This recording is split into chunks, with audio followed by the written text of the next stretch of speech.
मेरे साथ इस वक्त साउथ जोन दिल्ली के जो डीसी साहब है राकेश जी, वो मौजूद है। सर, जो बिल्डिंग का इशू है फायर का, आपकी जांच में क्या निकलकर अब तक सामने आया है, क्या चीज़ें इसमें रही है? जो फायर जिसमें लगी थी, आग लगी थी, तो उस बिल्डिंग के बारे में हमने जांच करवाया। ये बिल्डिंग संभवतः इंक्वायरी के हिसाब से 2012-13 में शायद बनी थी, और 2012-13 में बनने के हिसाब से ये इसको इम्यूनिटी मिलती है, प्रोटेक्शन मिलता है, जो हमारा बायलॉज है उसके हिसाब से। ये नोटिफाइड कमर्शियल रोड पे है, जो कि 9 मीटर्स का है। तो बिल्डिंग के authorised unauthorised point of view से this is not an unauthorised structure. रही बात फायर एनओसी की, तो ये हमारी जानकारी में नहीं था कि इसने कभी फायर एनओसी के लिए अप्लाई किया है कि नहीं किया है, और ये इन्हें फायर्स को एनओसी अप्लाई करके ले लेना चाहिए था, क्योंकि ये एक गेस्ट हाउस चला रहे थे। लेकिन एक नियम है, अगर रेसिडेंशियल एरिया है और सर्टेन हाइट है, जो कि इसकी हाइट मेरे जो भी मुझे रिपोर्ट जो मिली है उसके हिसाब से इसकी हाइट उसके अंतर्गत आती है। तो हाँ, उनके हिसाब से ये फायर एनओसी वाला अगर रेसिडेंशियल रहता तो फायर एनओसी की ज़रूरत नहीं थी। लेकिन अगर वो गेस्ट हाउस के रूप में चला रहा था, देन उसको फायर एनओसी लेनी चाहिए थी, ताकि लोगों की जान खतरे में नहीं पड़ती। क्या सर, आप ये कह रहे हैं कि कोई, आपने कहा कि अनऑथराइज नहीं थी, इलीगल नहीं थी ये बिल्डिंग बनी हुई, नियमों के नियम से बनी हुई थी? ये बिल्डिंग का जो कंस्ट्रक्शन है, ये एक लालडोरा एरिया है, आबादी क्षेत्र है, और आबादी क्षेत्र में रहने के कारण उस समय जब ये बनी थी, ओरिजिनली मेरे ख्याल से ये इसके पहले जो थे सम अहलुवालिया थे, जिससे कि प्रेजेंट जो बिल्डर है, प्रेजेंट जो मालिक है, उसने ख़रीदा है। संभवतः 2006, 7, 8 इस टाइम, मतलब उस समय इसने ख़रीदा था। और प्रॉपर्टी का जो मैंने चेक किया है, इसकी रसीद वगैरह 1980 के आसपास भी कटी हुई है, यानी कि ये पुराना इसका रेवेन्यू रिसीट कटा हुआ है, प्रॉपर्टी टैक्स इसने पे किया है, तो ये पुरानी बिल्डिंग रही होगी। तो मेरे ख्याल से उस समय बाईलॉज के नहीं, इसमें जो कमर्शियल एक्टिविटीज, होटल जो बनाया गया, क्या ये नियमों के मुताबिक था? एमसीडी क्या इसको कह रही है? ये इसका जो इसने परमिशन जो लिया था, वो होटल का नहीं लिया था, इसने बीएनबी का परमिशन शायद लिया था, जो कि केवल 6 रूम्स का लिया था। तो उस ख्याल से अगर 6 लोग रह रहे हैं तो that is just like a residence. हाँ, लेकिन इसमें तो बताया जा रहा है कि 25 से ज़्यादा कमरे, अगर 80 के करीब वहाँ लोग उस वक्त मौजूद थे। मेरी जहाँ तक जानकारी है कि जो भी लाइसेंसिंग अथॉरिटी होता है, ये उसकी रिस्पॉन्सिबिलिटी होती है कि आप जो भी लाइसेंस देते हैं उसको रेगुलेट करें। तो अगर किसी एजेंसी ने उसको दिया है, तो उन्हें ये भी इंश्योर करना चाहिए कि हमने जो लाइसेंस दिया है वो उन टर्म्स एंड कंडीशंस को फॉलो कर रहा है कि नहीं कर रहा है। एमसीडी की इसमें क्या भूमिका थी? आप ने अगर कल से अब तक चीज़ों को देखा होगा, आप लोगों की क्या जिम्मेदारी थी एमसीडी की? आपके जो अधिकारी उसमें देखते हैं पूरे एरिया को, उनकी क्या जिम्मेदारी थी? उन्होंने जिम्मेदारी क्या निभाई? हमने जैसा कि चेक किया है कागज़, एक स्नैक्स एंड टी का लाइसेंस दिया हुआ है हमारे हेल्थ डिपार्टमेंट के द्वारा। तो स्नैक्स एंड टी का लाइसेंस जो है, उनको यही देखना था कि स्नैक्स एंड टी का लाइसेंस अगर दिया है तो वो उसके हिसाब से काम कर रहा है कि नहीं कर रहा है। ग्राउंड फ्लोर पे संभवतः कोई स्नैक्स एंड टी का लाइसेंस इन्होंने दिया हुआ है। लेकिन उसमें तो सर 25 कमरे बता रहे हैं कि 25 कमरे थे, तो फिर स्नैक्स और टी का अगर लाइसेंस था तो वो कैसे चल रहे थे, ये भी एक सवाल है।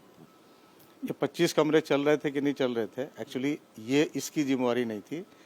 इसके लिए एमसीडी को ये नहीं देखना था कि वो अंदर में कितने कमरे को किस लगाया है, क्योंकि बीएनबी जिस भी ऑर्गेनाइजेशन ने जिम्मेवारी दी है, भी मेरे ख्याल से उनको देखना चाहिए था कि रेगुलेशन। इसकी जिम्मेदारी किस पर आप जिम्मेदारी डाल रहे हैं? अगर खुलकर अगर बताएं। जिम्मेवारी नहीं डाल रहा हूँ, जो भी एजेंसी अगर देती है लाइसेंस किसी की, तो आई थिंक उन्हीं को देखना चाहिए कि ये इसका इन्फोर्समेंट हो रहा है। आप कह रहे हैं कि जो बिल्डिंग है वो नियमों के मुताबिक बनी हुई है। 80 के दौर में आपने बताया कि लाल डोरे की ज़मीन पर बाद में कमर्शलाइज 10 साल पहले उसको किया गया, तो उसमें भी जो बी का जो लाइसेंस है वो उनको मिला हुआ 6 कमरों का, लेकिन ज़्यादा जो चल रहे थे वो दूसरी एजेंसी की जिम्मेदारी है।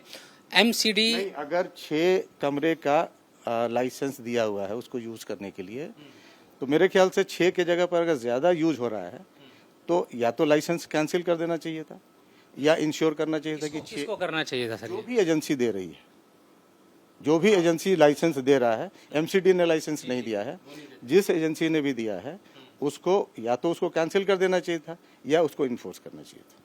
क्या कभी रिपोर्ट आप लोगों के पास किसी की आई, किसी तरह की कि गलत तरीके से वहाँ होटल चल रहे हैं? एमसीडी भी जाहिर सी बात है कि जाती है तमाम जगहों पर, कोई रिपोर्ट आई हो, कोई एक्शन लिया गया हो? और भी होटल है वहाँ, सिर्फ ये नहीं है तो हादसा हुआ तो सामने आ गया? इस मामले में तो कोई रिपोर्ट अभी तक तो नहीं आई थी। नहीं आई थी। ना। अच्छा सर, ये तो सीधा देखिए, मैं सीधा अगर सवाल करूं एमसीडी को लेकर भी या पुलिस को लेकर भी, सीधा ये कहा जाता है कि भाई एमसीडी के लोग जाते हैं, उनको अच्छे खासे पैसे मिलते हैं, वो चलने देते हैं, जब हादसे होते हैं तो इस तरह की शिकायतें या इस तरह के जो मामले हैं वो सामने आ जाते हैं। इस मामले में कुछ लोगों की आप लोगों ने जिम्मेदारी तय की है, 21 लोगों की मौत हुई है सर। देखिए, मेरा जब मानना है, अगर स्नैक्स एंड टी का लाइसेंस हमारा दिया गया था तो स्नैक्स एंड टी का ही लाइसेंस उसी स्नैक्स एंड टी ही वहाँ पे बिक रहा था, ये इंश्योर करना हमारा जो ग्रास रूट लेवल का जो अथॉरिटी ये है, फंक्शनरी है, पीएचआई, उसको देखना चाहिए था। और जो हमारे पब्लिक हेल्थ डिपार्टमेंट के एचओडी होते हैं, डीएचओ, उनको भी इस चीज़ को इंश्योर करना चाहिए था कि वो उस चीज़ को वहाँ जा रहा है कि नहीं, देख रहा है कि नहीं। तो हमारे स्तर से चूँकि स्नैक एंड टी का लाइसेंस दिया हुआ था तो वो इंश्योर। वहाँ लोग रह भी रहे थे ना सर, 25-25 कमरों में लोग। फ्लोर पे जो स्नैक एंड टी का जो लाइसेंस था वो ग्राउंड फ्लोर पे था, and he was supposed only to ensure कि जो लाइसेंस जिस चीज़ के लिए उसने दिया है वो हो रहा है कि नहीं। That was a very specific purpose, and that specific purpose was snack and tea serving. और उसके बाद फायर का और चीज़ों का देखने की जिम्मेदारी एमसीडी की नहीं है, वो फायर देखे या दूसरी डिपार्टमेंट की जो जिम्मेदारी है वो देखे। स्नैक एंड टी का इसने दिया है, तो अगर वहाँ पे कुछ कमी अगर दिख रही है तो ये इनकी जवाबदेही थी। अगर स्नैक टी के अलावा कुछ और हो रहा था तो इनको भी देखना चाहिए था। तो वो देखा नहीं। मानेंगे आप? देखिए, अभी आग कैसे लगी है इसका कारण अभी क्लियर नहीं हुआ है। आग तो सर देखो, नहीं मैं बिल्कुल आराम से। जी, नहीं, आप जिम्मेवारी जब फिक्स करने की बात कर रहे हैं तो हम ऐसे ही किसी पे हाइपोथेटिकली जिम्मेवारी फिक्स नहीं कर सकते हैं। लाइसेंस इन्होंने दिया था स्नैक एंड टी का, इनकी रिस्पॉन्सिबिलिटी थी कि जिस पर्पस के लिए इन्होंने लाइसेंस दिया है वो सर्व हो रहा है कि नहीं।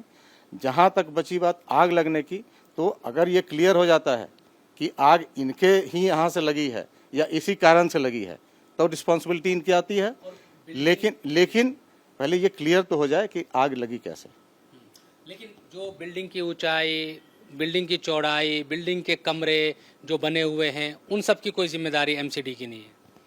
जहाँ तक फायर सेफ्टी का है, तो अगर हम लोग कहीं भी अगर कुछ रेगुलराइज करते हैं या बिल्डिंग को सर्टिफाई करते हैं पोजीशन के लिए, तो हम देखते हैं कि फायर नॉर्म्स का जहाँ ज़रूरत है वहाँ फायर नॉर्म्स है कि नहीं। ये मामला हमारे पास रेगुलेशन के लिए कभी आया ही नहीं था, इसलिए हमने इसको fire norms point of view से नहीं दिया है। अगर फायर डिपार्टमेंट हमें लिख के देता कि ये फायर डिपार्टमेंट के नॉर्म्स को फॉलो नहीं करता है, इसको एनओसी नहीं मिलना चाहिए, इनको ये कार्रवाई नहीं करनी चाहिए, तो हम लोग उसमें मदद करते सील करने। लेकिन सर क्या, क्योंकि जाहिर सी बात है कि आप ज़्यादा जानते भी हैं, क्या ये एक दूसरे पर जिम्मेदारी डालने वाली बात नहीं है विभागों की कि फायर का, एमसीडी का और दूसरे जो डिपार्टमेंट है एक दूसरे पर डाल रहे हैं जिम्मेदारी? नहीं डालने की बात नहीं है, सभी विभाग की अपनी अपनी जिम्मेवारी है।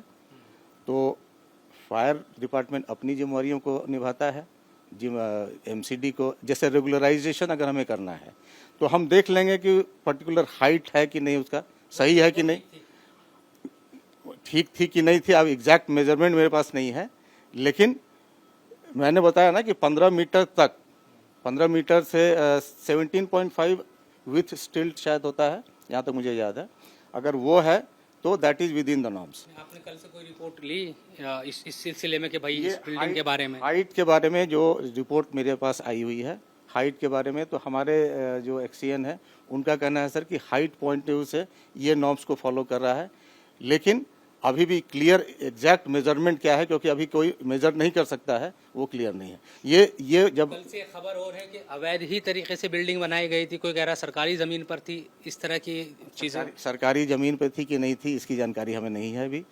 ये खाता खसरा वगैरह जो है, ये अभी 269C2 समथिंग इसका है, ये मुझे जानकारी हुई है। और बिल्डिंग में वैसे ये कहना कि ये अनऑथराइज्ड है, वैसे टेक्निकली अनऑथराइज नहीं है। आग लगी है, कैसे लगी है, किस कारण से लगी है, दुर्भाग्यपूर्ण है, लेकिन बिल्डिंग अनऑथराइज वैसे नहीं है।